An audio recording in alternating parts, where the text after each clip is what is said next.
West బెంగాల్లో BJP ప్రభంజనం కొనసాగుతోంది. టీఎంసీ కంచుకోటను బీజేపీ బద్దలు కొట్టింది.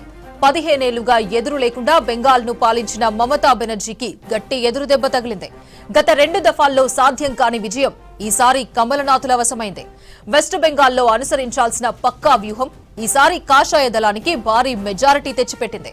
కేంద్ర హోంమంత్రి బీజేపీ అగ్రనేత అమిత్ షా అన్ని తానై బెంగాల్లో బీజేపీ నేతలను ముందుకు నడిపించారు. 293 స్థానాలకు గాను బీజేపీ 200 స్థానాల్లో ఆధిక్యంలో కొనసాగుతోంది. అధికార పార్టీ టీఎంసీ కేవలం 87 స్థానాలకే పరిమితమై వెనుకంజలో ఉంది. ప్రస్తుతానికి 148 మ్యాజిక్ ఫిగర్ ను బీజేపీ సునాయాసంగా దాటేయడంతో పశ్చిమ బెంగాల్లో తొలిసారిగా కాషాయ జెండా ఎగరడం దాదాపు ఖాయంగా కనిపిస్తోంది. ఈసారి ఎన్నికల్లో మమతా బెనర్జీకి మొదటి నుంచి అనుకూలించలేదు. ఎన్నికల తేదీలు ప్రకటించిన వెంటనే టీఎంసీ అనుకూల అధికారుల బదిలీలు, ఐపాక్ పై ఈడీ దాడులు దీదీని ఉక్కిరిబిక్కిరి చేశాయి. దీనికి తోడు ప్రతి 140 మంది ఓటర్లకు ఒక సిబ్బంది చొప్పున మొత్తం 2.4 లక్షల మంది కేంద్ర సాయుధ బలగాలను మోహరించారు. ఈ నిర్ణయంతో వెస్ట్ బెంగాల్లో అధికార పార్టీల కార్యకర్తలకు సహజంగా ఉండే దూకుడుకు కళ్లెం వేసినట్లయింది. దీనికి తోడు సర్ విషయంలో ఏకంగా సుప్రీంకోర్టు దీదీ సర్కార్పై తీవ్రంగా మండిపడడం టీఎంసీ ప్రతిష్టను మరింత దిగజారేలా చేసింది. 2021 అసెంబ్లీ ఎన్నికల్లో బీజేపీ అంచనాలను తలకిందులు చేస్తూ మమతా బెనర్జీ సత్తా చాటారు. గతంలో బీజేపీ 10,000 కంటే తక్కువ ఓట్ల తేడాతో 40 స్థానాలు, 5,000 కంటే తక్కువ ఓట్లతో 20 స్థానాలు కోల్పోయి 77 స్థానాలకే పరిమితమైంది. దీంతో దీదీని ఓడించడం అంత సులువు కాదని గ్రహించిన బీజేపీ వ్యూహాన్ని మార్చుకుంది. సునీల్ బన్సల్ పార్టీ ఇన్ఛార్జిగా వ్యవస్థీకృత మార్పులు తీసుకొచ్చారు. టికెట్ల పంపిణీ విషయంలో సెలబ్రిటీలు, ఫిరాయింపుదారులకు ప్రాధాన్యం ఇవ్వకుండా క్షేత్రస్థాయిలో పట్టున్న పార్టీ నాయకులకు బీజేపీ ప్రయారిటీ ఇచ్చింది. ప్రతి బూత్ స్థాయిలో 300 ఓట్లను సమీకరించగల వారికే టికెట్లు కేటాయించింది. పశ్చిమ బెంగాల్లో అవుట్ సైడర్స్ అన్న ముద్ర పోగొట్టుకోవడానికి బీజేపీ క్యాంపెయిన్లోనూ జాగ్రత్తలు తీసుకుంది. సువేందు అధికారి, సుకాంత్ మజుందార్, దిలీప్ ఘోష్ వంటి వారిని ముందుంచి ప్రచారం చేయించింది. కీలక ప్రాంతాల్లో మాత్రం కేంద్ర నేతలే ప్రచారం చేశారు. కేంద్ర మంత్రి అమిత్ షా రాష్ట్రంలో ఏకంగా 66 ర్యాలీలు చేపట్టారు. ప్రధాని మోదీ 18 కార్యక్రమాల్లో, జేపీ నడ్డా 10 ర్యాలీల్లో ప్రచారాన్ని నడిపించారు. స్వల్ప ఓట్ల తేడాతో ఓడిపోయిన చోట్ల పుంజుకోవడానికి బూత్ స్థాయి మేనేజ్మెంట్ కు తెరతీసింది. పోలింగ్ కేంద్రాల్లో బలమైనవి, దృష్టి పెట్టాల్సినవి, బలహీనమైనవి అంటూ 3 వర్గీకరణలు చేసింది. పన్నా ప్రముఖ్ వ్యవస్థ ప్రతి కార్యకర్త 10 నుంచి 15 కుటుంబాలను కలిసి 30 నుంచి 60 మంది ఓటర్లు పోలింగ్ లో పాల్గొనేలా చేశారు. దీంతో పాటు బీజేపీ శక్తి కేంద్రాలుగా వర్గీకరించుకున్న క్లస్టర్ల నుంచి అధిక పోలింగ్ ఉండేలా నిర్దేశించారు. ఇక అమిత్ షానే స్వయంగా 152కు పైగా నియోజకవర్గాల్లోని 44,000 పోలింగ్ కేంద్రాల పరిధిలో జరిగిన సమావేశాలను పర్యవేక్షించారంటే బీజేపీ ఏ స్థాయిలో దృష్టి పెట్టిందో అర్థం చేసుకోవచ్చు. పన్నా ప్రముఖ్ నెట్వర్క్ ను సునీల్ బన్సల్ చూసుకోగా బూత్ స్థాయి సమన్వయ బాధ్యతలను భూపేంద్ర యాదవ్ స్వీకరించారు. ఫలితంగా బెంగాల్లో రికార్డు స్థాయిలో దాదాపు 92% పోలింగ్ నమోదైంది. ఇది బీజేపీకి ఖచ్చితంగా కలిసొచ్చింది. బూత్ స్థాయి సమావేశాల్లో కార్యకర్తలు మమత సర్కార్ వైఫల్యం, శాంతి భద్రతల పరిస్థితి, బంగ్లాదేశ్ నుంచి చొరబాట్లు, ఆర్జీకర్ ఆసుపత్రిలో వైద్యురాలిపై అత్యాచారం వంటివి ప్రస్తావించారు. ఇక ఆర్జీకర్ ఆసుపత్రి వైద్యురాలి తల్లికి కూడా పానిహాటి నుంచి బీజేపీ టికెట్ కేటాయించి ఆ అంశాన్ని ప్రచారంలోకి తీసుకొచ్చింది. దీంతో మమత విజయ అవకాశాలను దెబ్బకొట్టినట్లయింది. పశ్చిమ బెంగాల్లో 70% ఉన్న హిందూ ఓటర్ల ఏకీకరణే టార్గెట్ గా బీజేపీ పనిచేసింది. ఎస్సీ, ఎస్టీ, ఓబీసీలను దృష్టిలో పెట్టుకుని వ్యూహాలను అమలు చేసింది. 2021 ఎన్నికల వేళ నేరుగా మమతా బెనర్జీని లక్ష్యంగా చేసుకుని విమర్శలు చేసి బీజేపీ దెబ్బతింది. ఈసారి మాత్రం ఆ తప్పు చేయలేదు. స్థానిక ఎమ్మెల్యేల పనితీరు, అవినీతిని లక్ష్యంగా చేసుకుని బీజేపీ శ్రేణులు ప్రచారం చేశాయి. 220 నియోజకవర్గాల్లోని టీఎంసీ ఎమ్మెల్యేలపై ఛార్జ్ షీట్లు విడుదల చేసి ప్రజల్లోకి తీసుకెళ్లారు. 10,000 కిలోమీటర్ల మేరకు బీజేపీ పరివర్తన్ యాత్రను చేపట్టింది. ఫలితంగా 77 మంది అభ్యర్థులను టీఎంసీ మార్చుకోవాల్సిన పరిస్థితి తలెత్తింది. పశ్చిమ బెంగాల్లో మహిళా ఓటర్లను ఆకట్టుకున్న పార్టీకే విజయం లభిస్తుంది. ఇప్పటికే టీఎంసీ నుంచి వారికి లక్ష్మీ భాండార వంటి పలు పథకాలు అందుతున్నాయి. ఈ నేపథ్యంలో మహిళా సాధికారతే తమ మేనిఫెస్టో లక్ష్యమంటూ బీజేపీ అగ్రనేత అమిత్ షా ప్రకటించారు. అంతేకాదు ప్రతి మహిళకు నెలకు 3,000 ఇస్తామని హామీ ఇచ్చారు. ప్రస్తుతం మమత సర్కార్ ఇస్తున్న దానికిది రెట్టింపు. గర్భిణులకు 21,000, మహిళలకు ఫ్రీ బస్, ప్రభుత్వ ఉద్యోగాల్లో స్త్రీలకు 33% రిజర్వేషన్, యువతకు నెలకు 3,000 భృతి, పోటీ పరీక్షలకు సిద్ధమయ్యే వారికి ఏకమొత్తంగా 15,000 ఇస్తామని ప్రకటించింది. వరిని క్వింటాల్ 3,100కు కొనుగోలు వాగ్దానం. పీఎం కిసాన్ సమ్మాన్ నిధిలో రాష్ట్ర వాటా పెంచి రైతులకు ఏటా 9,000 చెల్లించేట్లు ఇచ్చిన హామీలు ఆకర్షించాయి. సహజంగానే ఉత్తర బెంగాల్లో బీజేపీకి పట్టుంది. ఇక్కడ తేయాకు తోటల సంక్షోభంతో ఇబ్బందులు పడుతున్న రాజబోర్షీల సమస్యలపై పార్టీ ఈసారి దృష్టి పెట్టింది. వీరి సంఖ్య 10 లక్షలకు పైగానే ఉంటుంది. ఇక్కడ 2% ఓట్లు పెరిగినా ఈ ప్రాంతంలో తమ సీట్లను 40కు పైగా పెంచుకునే అవకాశాన్ని గ్రహించి వాడుకుంది. స్వయంగా అమిత్ షా ఈ ప్రాంతంలో ప్రచారానికొచ్చారు. శాంతి భద్రత, సరిహద్దుల రక్షణ విషయంలో బీజేపీ తనదైన శైలిలో ప్రచారం చేసింది. పార్టీ అధికారంలోకి వచ్చిన 45 రోజుల్లోనే 100% కంచె నిర్మాణం పూర్తి చేస్తామని ప్రకటించింది. పశువుల అక్రమ రవాణా, అక్రమ చొరబాట్లను అణచివేస్తామన్న హామీలు ఓటర్లపై పనిచేశాయి. 15 ఏళ్లు తన మార్క్ పాలనతో బెంగాల్ను శాసించిన మమతా బెనర్జీకి షాక్ తగిలింది. వరుసగా 4వ సారి అధికారం దక్కించుకుని రికార్డు సృష్టించాలనుకున్న దీదీ ఆశలపై కమలనాథులు నీళ్లు చల్లారు. మా మట్టి మనుష్ సెంటిమెంట్ కంటే మార్పే మంచిదని బెంగాలీలు డిసైడ్ అయ్యారు. 294 అసెంబ్లీ స్థానాల్లో ఒక్క అసెంబ్లీ లెక్కింపు వాయిదా పడగా 293 స్థానాల్లో బీజేపీ డబుల్ సెంచరీకి దగ్గరగా ఉంది. టీఎంసీ సెంచరీ కొట్టడమే కష్టంగా కనిపిస్తోంది.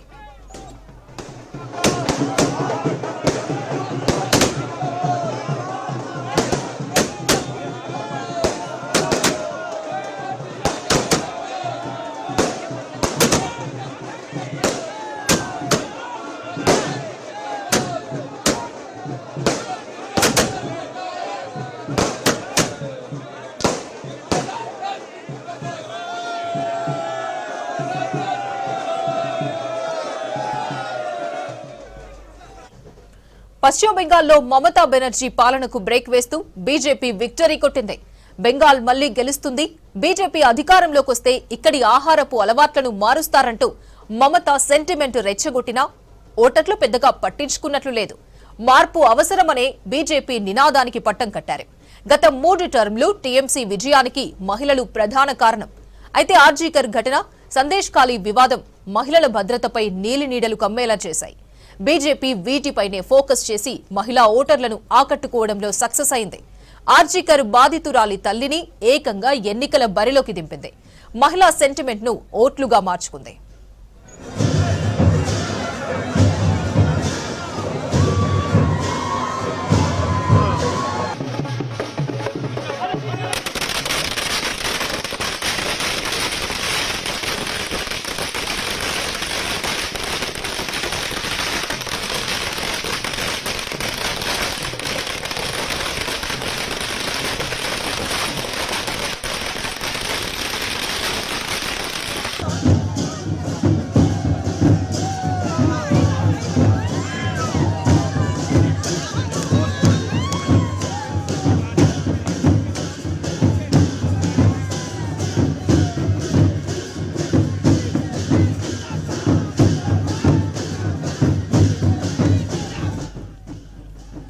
బెంగాల్లో టీఎంసీ ఎక్కువగా మైనారిటీ ఓటు బ్యాంకుపైనే ఆధారపడింది. 27% ఉన్న వీళ్లంతా టీఎంసీకి మద్దతుగా ఉన్నారు. అయితే ఎన్ఆర్సీ, యూసీసీ భయాలు, అలాగే ఓటర్ల జాబితా వివాదం ఈసారి ముస్లిం ఓటు ధోరణిని ప్రభావితం చేసినట్లు తెలుస్తోంది. ముస్లిం ప్రాబల్యం ఉన్న మాల్దా, ముర్షిదాబాద్, ఉత్తర దినాజ్పూర్లలో ముస్లిం ఓట్లలో చీలిక ఏర్పడిందని, ఇది బీజేపీకి బాగా కలిసొచ్చిందని చెప్తున్నారు విశ్లేషకులు. కేంద్ర ఎన్నికల సంఘం చేపట్టిన సర్ ప్రక్రియ ఎన్నికల్లో తీవ్ర ప్రభావం చూపినట్లు తెలుస్తోంది. ఓటర్ల జాబితా సవరణతో ఓటర్ల సంఖ్య 7,66,00,000 నుంచి 6,44,00,000కు తగ్గింది. 1,20,00,000 ఓట్లు తగ్గాయి. ఇవి పలు కీలక అసెంబ్లీ నియోజకవర్గాల్లో గెలుపోటములను ప్రభావితం చేసినట్లు చెప్తున్నారు విశ్లేషకులు. ఇందులో 60 లక్షలకు పైగా ముస్లిం ఓట్లు ఉండడంతో టీఎంసీకి భారీ దెబ్బ పడిందని చెప్తున్నారు. ఇతర రాష్ట్రాల్లో పనిచేసే వలస కార్మికులు తిరిగి వచ్చి ఓటేశారు. ఓటర్ల జాబితాలో పేరు ఉండాలంటే తప్పనిసరిగా ఓటు వేయాలని భావించారు. వీరి ఓటు ధోరణి ఎన్నికల్లో కీలకంగా మారింది.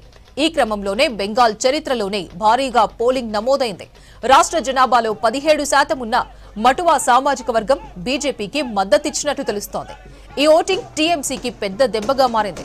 బెంగాల్లో దాదాపు 17% ఉన్న దళిత మటువా సామాజిక వర్గం సరిహద్దు జిల్లాల్లోని 30 నుంచి 40 అసెంబ్లీ స్థానాల్లో గెలుపోటములను ప్రభావితం చేయగలరు.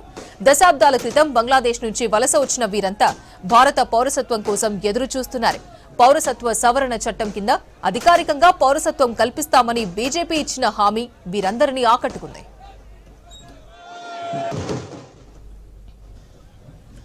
టీఎంసీ కేవలం తన ప్రచారం మీదే ఆధారపడింది. స్టార్ క్యాంపెయినర్లను రంగంలోకి దించలేకపోయింది.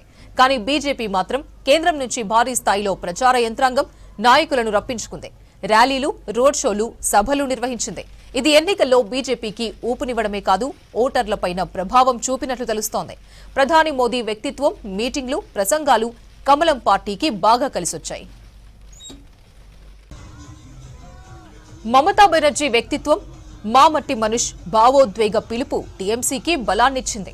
కానీ ఇది ఓటర్లను ఆకట్టుకోవడంలో విఫలమైంది.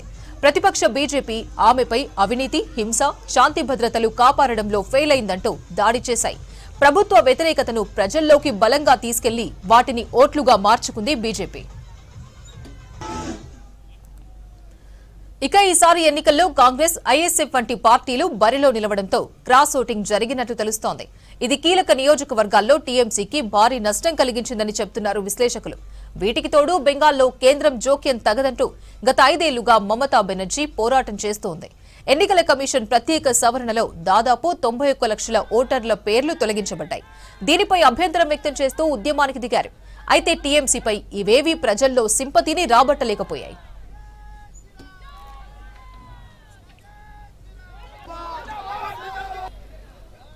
15 ఏళ్లు అధికారంలో ఉన్న దీదీ ప్రభుత్వంపై ఉన్న వ్యతిరేకతను అధిగమించేందుకు స్థానిక సమస్యలపై ఫోకస్ పెట్టింది. అసెంబ్లీ నియోజకవర్గాల వారీగా స్థానిక మేనిఫెస్టోలతో తృణమూల్ వినూత్నంగా ప్రచారం చేసింది.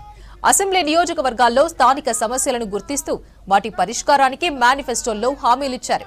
అభ్యర్థుల్లో జవాబుదారీతనం పెంచేందుకు, ప్రజల్లో విశ్వాసం కల్పించేందుకు ప్రతి నియోజకవర్గంలో ప్రతిజ్ఞా స్తంభం పేరుతో కొత్త కార్యక్రమానికి శ్రీకారం చుట్టింది. కానీ ప్రభుత్వ వ్యతిరేకతను తప్పించుకోవడంలో విఫలమైంది టీఎంసీ.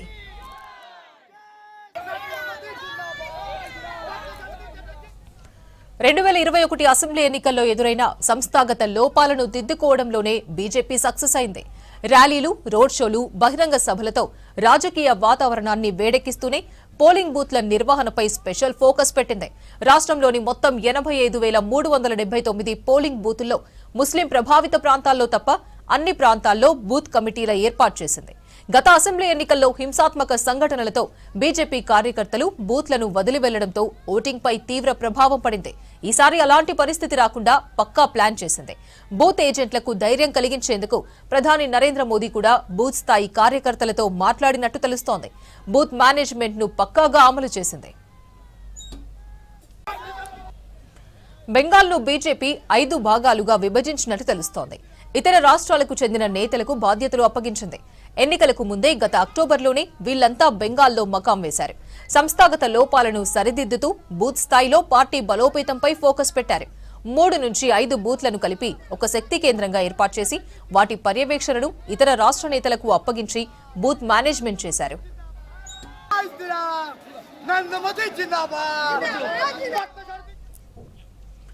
2021 అసెంబ్లీ ఎన్నికల్లో భాజపా అంచనాలను తలకిందులు చేస్తూ మమతా బెనర్జీ సత్తా చాటారు.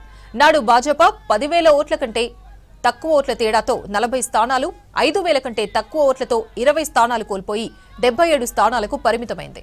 దీంతో దీదీని ఓడించడం అంత సులువు కాదని గ్రహించిన బీజేపీ వ్యూహాన్ని మార్చుకుంది. సునీల్ బన్సల్ పార్టీ ఇన్ఛార్జిగా వ్యవస్థీకృత మార్పులు చేసింది. టికెట్ల పంపిణీ విషయంలో సెలబ్రిటీలు, ఫిరాయింపుదారులకు ప్రాధాన్యం ఇవ్వకుండా క్షేత్రస్థాయిలో పట్టున్న పార్టీ నాయకులకు పెద్దపీట వేసింది. ప్రతి బూత్ స్థాయిలో 300 ఓట్లను సమీకరించగల వారికే టికెట్లు కేటాయించింది.